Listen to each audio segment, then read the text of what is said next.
अतः मैं माननीय प्रधानमंत्री जी से अनुरोध करता हूं कि वह इस विषय पर अपने विचार सदन को साझा करें।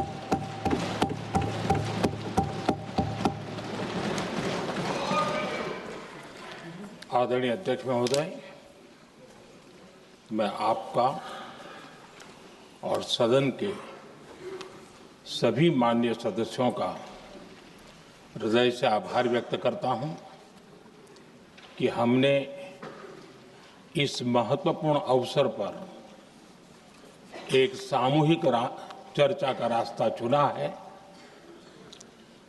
जिस मंत्र ने, जिस जयघोष ने देश की आजादी के आंदोलन को ऊर्जा दी थी, प्रेरणा दी थी, त्याग और तपस्या का मार्ग दिखाया था, उस वंदे मातरम का पुण्य स्मरण करना इस सदन में हम सबका ये बहुत बड़ा सौभाग्य है और हमारे लिए गर्व की बात है कि वंदे मातरम के 150 वर्ष निमित्त इस ऐतिहासिक अवसर के हम साक्षी बन रहे हैं।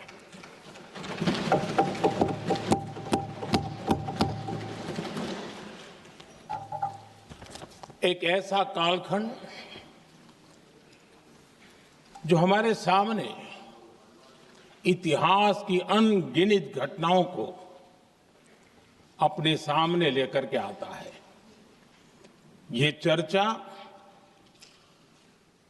सदन की प्रतिबद्धता को तो प्रकट करेगी, लेकिन आने वाली पीढ़ियों के लिए भी, दर पीढ़ी के लिए भी ये शिक्षा का कारण बन सकती है अगर हम सब मिलकर के इसका सदुपयोग करें तो। आदरणीय अध्यक्ष जी, एक ऐसा कालखंड है जब इतिहास के कई प्रेरक अध्याय फिर से हमारे सामने उजागर हुए हैं। अभी अभी हमने हमारे संविधान के 75 वर्ष गौरवपूर्व मनाए हैं। आज देश सरदार वल्लभ भाई पटेल की और भगवान बिरसा मुंडा की 150वीं जयंती भी मना रहा है और अभी अभी हमने गुरु तेग बहादुर के 350वां बलिदान दिवस भी मनाया और आज हम वंदे मातरम की 150 वर्ष निमित्त सदन की एक सामूहिक ऊर्जा को, उसकी अनुभूति करने का प्रयास कर रहे हैं। वंदे मातरम 150 वर्ष की यात्रा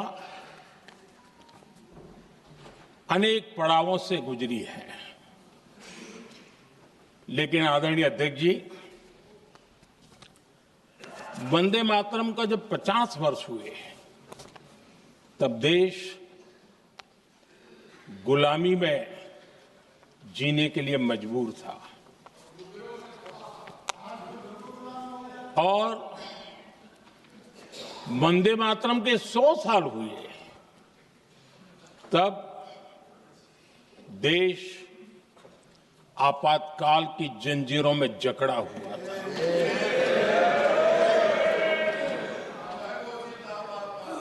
जब वंदे मातरम 100 साल के अत्यंत उत्तम पर्व था, तब भारत के संविधान का गला घोंट दिया गया था।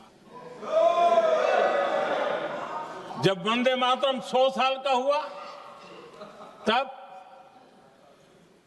देशभक्ति के लिए जीने मरने वाले लोगों को जेल के सलाखों के पीछे बंद कर दिया गया था। जिस वंदे मातरम के गीत ने देश को आजादी की ऊर्जा दी थी, उसके जब 100 साल हुए तो दुर्भाग्य से एक काला कालखंड हमारे इतिहास में उजागर हो गया।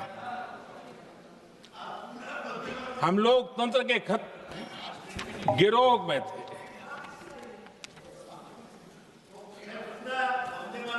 आदरणीय अध्यक्ष जी, 150 वर्ष उस महान अध्याय को, उस गौरव को पुनः स्थापित करने का अवसर है और मैं मानता हूं सदन ने भी और देश ने भी इस अवसर को जाने नहीं देना चाहिए। यही वंदे मातरम है जिसने 1947 में देश को आजादी दिलाई। स्वतंत्रता संग्राम का भावात्मक नेतृत्व इस वंदे मातरम के जयघोष में था। आदरणीय अध्यक्ष जी, आपके समक्ष आज जब मैं वंदे मातरम 150 निमित्त चर्चा के लिए आरंभ करने खड़ा हुआ हूं, यहां कोई पक्ष प्रतिपक्ष नहीं है, क्योंकि हम सब यहां जो बैठे हैं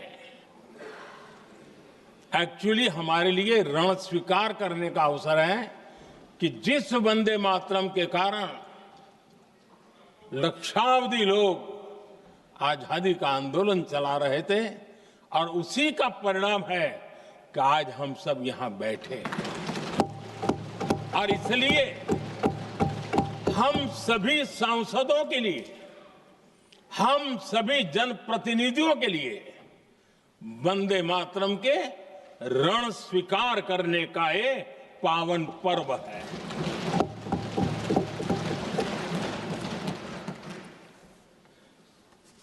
और इससे हम प्रेरणा लेकर के वंदे मातरम की जिस भावना ने देश की आजादी का जंग लड़ा, उत्तर दक्षिण पूर्व पश्चिम पूरा देश एक स्वर से वंदे मातरम बोल के आगे बढ़ा। फिर से एक बार अवसर है कि आओ हम सब मिल के चले, देश को साथ लेके चले। आजादी के दीवानों ने जो सपने देखे थे उन सपनों को पूरा करने के लिए वंदे मातरम 150 हम सबकी प्रेरणा बने, हम सबकी ऊर्जा बने और देश आत्मनिर्भर बने। 2047 में विकसित भारत बना करके हम रहे, इस संकल्प को दोहराने के लिए ये वंदे मातरम हमारे लिए एक बहुत बड़ा अवसर है।